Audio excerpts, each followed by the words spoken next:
The courtroom air clung to my skin, thick with the stench of polished wood and desperation. My wife, Emily, sat across the aisle, her eyes swollen red, her hands twisting a tissue into knots. The judge's gavel cracked like a bone snapping, silencing the murmurs. I gripped the edge of my chair, my knuckles white, as her lawyer painted me as a villain, a neglectful husband who'd abandoned her in our son's darkest hour. The lie burned in my chest, but I held my tongue. Not yet. Not until they heard what she'd done to our boy while cancer ate him alive. It started 6 months ago, in the sterile haze of the pediatric oncology ward. Our son, Lucas, was 7, his small body tethered to machines that beeped like a countdown. I catch Emily staring out the hospital window, her face a mask of grief, but sometimes her phone would light up, and she'd turn away, her fingers dancing over the screen. I told myself it was her sister, her friends, anyone offering comfort. I wanted to believe she was still the woman I'd married, the one who'd sung Lucas to sleep, who'd laughed at my terrible jokes. But doubt crept in, a shadow I couldn't shake. At home, the signs were subtle, like cracks in a foundation. Her perfume lingered too long in the bathroom, a sharp floral scent she hadn't worn in years. She'd leave the house for errands, returning with nothing but a tight smile. Once, I found a receipt for a coffee shop we never visited, tucked in her coat pocket, dated during Lucas's chemo session. "Just needed air," she'd said when I asked, her voice soft but her eyes darting. I swallowed my questions, guilt gnawing at me. How could I suspect her when our son was dying? The courtroom stirred as Emily took the stand, her voice trembling as she described my distance. She said I'd buried myself in work, leaving her to face Lucas's illness alone. The jury leaned forward, their faces softening with pity.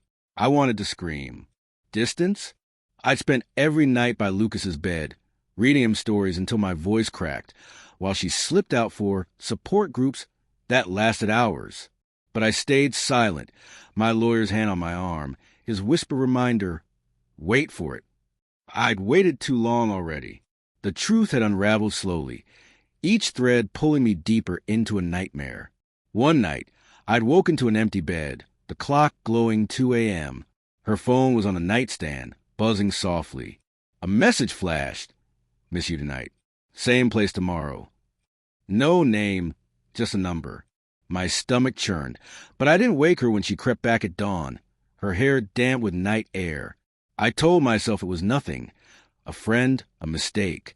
But the next day, I followed her. She drove to a motel on the edge of town, its neon sign flickering like a dying star. I parked across the street, my hand shaking as I watched her slip into room 12.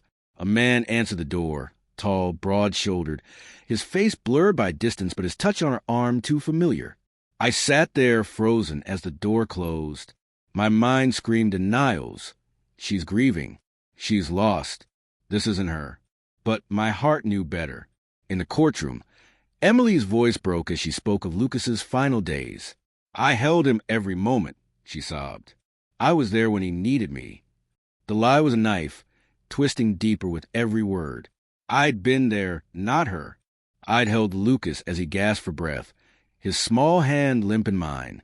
She'd been at that motel with him while our son slipped away. I knew because I checked her phone later. The messages a gut punch. Can't tonight. Kids worse. Tomorrow? The reply. I'll wait. My lawyer called me to the stand. The room felt smaller, the air heavier, as every eye locked on me. I didn't look at Emily. I couldn't. I started with Lucas, his laugh, his love for dinosaurs, the way his eyes lit up even in pain. Then I told him about the messages, the motel, the nights she'd left us. Gasps rippled through the jury. Emily's face crumpled, but not with guilt, with fear. She knew what was coming. I pulled a folded paper from my pocket, my hand steady now. This is a letter, I said, my voice low but clear, from Lucas's nurse. She saw Emily leave the hospital during his worst nights. She saw her come back, smelling a cologne that wasn't mine. I read the nurse's words, each one a hammer strike. Emily's absence during Lucas's seizures, her distracted glances at her phone while he begged for her. The jury's faces hardened. Emily's lawyer objected.